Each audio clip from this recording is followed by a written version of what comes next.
How are you guys doing today? My name is Apple, and today we're going to be talking about 10 basic money terms that you should know as an adult. Now, these are basic terms that banks and just other people are going to expect you to know, and honestly, things that are not frequently taught in school. But if you have an understanding of these 10 items, you will be able to move through life with greater financial confidence and feel good about the money decisions that you are making. Alright, so number 1 and number 2 are going to be grouped together, and those are assets and liabilities. Let's start off with some definitions. So an asset is just something that puts money into your pocket, and a liability is something that takes money out of your pocket. We'll just leave it at that for now. Alright, so for example, if I loan Amari $100 and then Amari pays me back that $100 plus interest over time, then that loan is going to be an asset for me. Make sense? Alright, let's see how you do. So first, we're going to start with a stock. So what do you think? Asset or liability? Nice job, it's an asset. Stocks tend to appreciate in value over time, therefore putting money into your pocket. Second one is going to be a car. What do you think? It's going to be an asset or a liability? This one's a bit trickier, but the answer is liability. Cars tend to depreciate in value over time, therefore taking money out of your pocket. For example, the minute you drive your car off the lot, it is worth 11% less than it was 5 seconds beforehand. Now the last one is a house. What do you think? Is a house going to be an asset or a liability?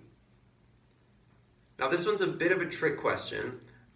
It really depends on if you have this house as a rental property or as a place where you're actually living. So if it's your place of living, that is actually going to be a liability. And this is a bit of a controversial opinion, but for now we're just going to say it's a liability because lots of expenses that go into houses, and we can go into this later.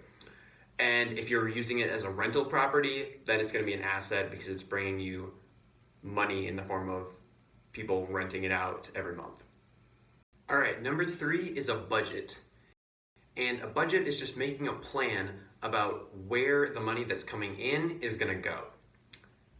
Budgeting is an important part of being an adult and living on your own because you need to have a plan about where your money is going to go once it comes in so that you can be responsible and keep track of where your money is actually going. Now, I think building a budget should be more of a process than sort of a set in stone thing that you have to stick to super rigorously. And I think the best way to go about this is sort of reflecting on where your money is going right now. And this can be done by looking back at like your last 3 months of your bank statement and just looking at where your money is actually going. And then from there, try to see where money is going that it doesn't need to be and where you can sort of reduce spending in areas that aren't so necessary so that you can have extra money around for things like loan payments and savings. Because these are two things that are very commonly neglected on budgets from people who are making budgets for the first time. So a general budget could look something like this, with the percentages referring to the percent of your income that is being spent on each of these things every month. So for example, you could spend 30% on housing, 15% on food, 5% on transportation, 20% on personal and health care, 10% on repaying any loans, this could be like student debt, and then 10% on savings or investments. Alright, number 4 is net worth. And net worth is essentially just the stuff you have minus any debts you owe. And keep in mind, stuff could be assets or liabilities. Basically anything that you could sell and it would give you more money. So for example, that new car we talked about earlier would be a liability, but would also count towards your net worth because you could sell it and get some money back. Alright, number 5 is FICO Score. And FICO Score is synonymous with credit score, which you've probably heard of before. So credit score is a number on a scale from 300 to 850 that banks and other people that you ask for money are going to look at when they're determining if they should give you money and how much interest they should charge you. In general, a credit score above 670 is good, and if it's above 800, it's pretty phenomenal. Credit score is determined by 5 main factors. These are how often you pay your bills on time, how much of your available credit you're using, the average age of your credit, how many lines of credit you have, and how many credit inquiries are on your record. So now let's try to make sense of these criteria, figure out how you can get a better credit score, and why you should even care about your credit score. Alright, first of all, to get a good credit score, you gotta pay your bills on time. This is like number one. If you're not paying your bills on time, it's gonna be really difficult to get a good credit score. Number two, banks wanna see a fairly low credit utilization. What this means is if you have a credit card with a $1,000 limit, they don't want to see you spending $1,000 and maxing it out every single month. This signifies to them that you're not responsible with credit that you're given and that you're going to go out and blow every single dollar that they let you. A general rule of thumb is to aim for 35% or less credit utilization. So on that $1,000 limit credit card, you're going to want to try to stay below $350 a month. Another way you can boost your credit score is by not closing down your credit cards. Banks don't like to see you closing down credit cards left and right because to them, that shows that you're not responsible with your credit and that they can't trust you with credit. Another way to boost your credit score is to have lots of different lines of credit. For example, if you have a car loan and a mortgage and student loans and a credit card, and you're paying all of these off on time, this is going to greatly boost your credit score. Banks also don't want to see a lot of credit inquiries on your record, and a credit inquiry is just when you apply for a new line of credit, so this could be a credit card, a car loan, or a mortgage, the bank is going to run a credit inquiry on your account to basically look over all of these things we just talked about and see, should I give this person some money? What kind of interest should I charge them? Do I think they're going to pay me back? And that's what a credit inquiry is. Number 6 is an income statement. This is a way of displaying your income, money coming in, and your expenses, money going out. An income statement is a good place to start when creating your budget and looking where your money is currently going. One side is your income, usually a paycheck, and the other is your expenses. Now, if your income exceeds your expenses, then you're in a good place because that means you have more money coming in each month than you're spending. This money can either be added to your savings or invested. Income statements are going to be less consequential when you're building wealth because they only take your income into account, and wealth is built primarily through assets, which we will talk about later. Number 7 is your balance sheet. Now, this is not your income statement. This is an important distinction. A balance sheet displays your assets and liabilities. This is where you're going to want to focus your attention when you're building wealth. A quick side note, your paycheck is not an asset. This is income and does not play a role on the balance sheet. If your assets are greater than your liabilities, then congratulations, you are growing your wealth. Balance sheets are important because you want to make sure that your assets are growing more quickly than your liabilities so that you're not digging yourself into a hole of debt. So to recap, income statement is income versus expenses, where a balance sheet is assets versus liabilities. Number 8 is a Roth IRA, and honestly, I could devote an entire video to Roth IRAs. This is one of the best places to start your investing journey if you're young. Roth IRA is a type of investment account, and before you tune out and think that you're too young to be worried about retirement, give me a chance to convince you otherwise. So first, some basic facts about Roth IRAs. IRA stands for Individual Retirement Account, which is different from other retirement accounts like a 401k that is organized through your employer.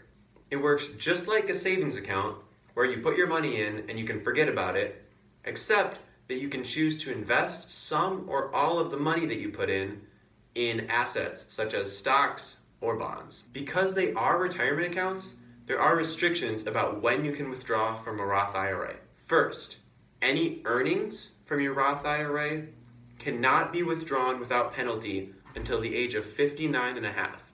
However, this only applies to your earnings. Any contributions you make to a Roth IRA can be withdrawn whenever you want. Now remember, this is a retirement account, so the money that you put in there should be money that you're not going to need until quite some time down the road. But in real life, there's always going to be the chance that an emergency comes up, and in that case, it is helpful that this money is not completely locked away. Okay, so to make some sense of this, say I invest $2,000 in my Roth IRA, and a year later, this has grown to $2,200. I am able to withdraw the original $2,000 that I put in with no penalty. However, if I want to touch that $200 of earnings, I'm going to run into some pretty significant penalties. So now that you know how a Roth IRA works, let me try to sell you on why you should open one soon. The money that you put into your Roth IRA is money that you have already paid taxes on, and therefore you do not have to pay taxes on it again when you take it out. So, the percentage of your paycheck that is taken by income taxes increases based on how much you're being paid. Ideally, you're going to be making more money in the future than you are right now. So if you pay taxes on your money now, when you're at the lower tax rate, you're paying less than you would be in the future when you're going to be at a higher tax rate because you're being paid more money. So that was a lot, but what it comes down to is a Roth IRA is a specialized savings account for retirement that you can use to invest, and you pay less tax if you invest in a Roth IRA when you are young. So now for some math. Let's say Skylar is 18 years old and wants to start a Roth IRA. If they put $1,000 in every year until retirement, which we're going to call 65, and just invest all that money in stocks, we'll assume an 8% rate of return. When they're 65, this account is going to be worth $489,132. Now let's say Skylar waits until they're 22 to invest that $1,000 every year. Now, this is only going to be worth $355,000. This is over a 20% difference and $130,000 just for waiting 4 years to start. So moral of the story is start soon. Even if you don't have $1,000 lying around, every single dollar counts. This is because you're taking advantage of compound interest, which is going to work wonders for you, but only if you give it time. Number 9 is another one of my favorites, compound interest. Now, compound interest is also going to be your best friend if you're young. Compound interest is the process by which your interest accrues interest. This is a very powerful tool in building wealth. With normal interest, you multiply the initial principal by the interest rate and add the constant interest for every period. For example, a $10,000 investment with an 8% interest rate without compounding will be worth $18,000 after 10 years. Now looking at compound interest, if we take the same numbers, we end up with $21,589. So you've got $3,500 more dollars, which is definitely an improvement, but it gets better. Let's go back to Skylar and our IRA retirement example. For those numbers, we were assuming compound interest because the money that they had invested was allowed to grow and compound.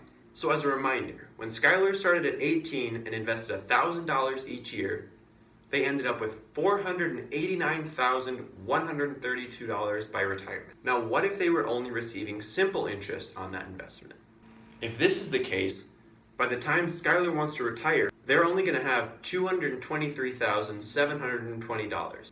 This is going to be quite a different retirement, but it is the same person saving the same amount of money over the same time interval, which goes to show how the interest on top of interest adds up.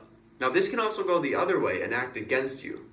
For example, if you are paying off a mortgage or credit card debt, the money you owe is accruing interest, and that interest will also accrue interest, which makes getting out of debt even harder. Number 10 is your bank account, and more specifically, the difference between a checking account and a savings account. It's very important to feel that you have a handle on your money, and one way to do this is to know how to properly use both a checkings and a savings account. So you don't want to have too much money in your checking account. Your checking account should really just have enough money in it for you to cover your day-to-day expenses. But on the flip side, you do want to have enough money there to cover your day-to-day expenses. This is because you do not want to make a habit of dipping into your savings every time you need a little extra money.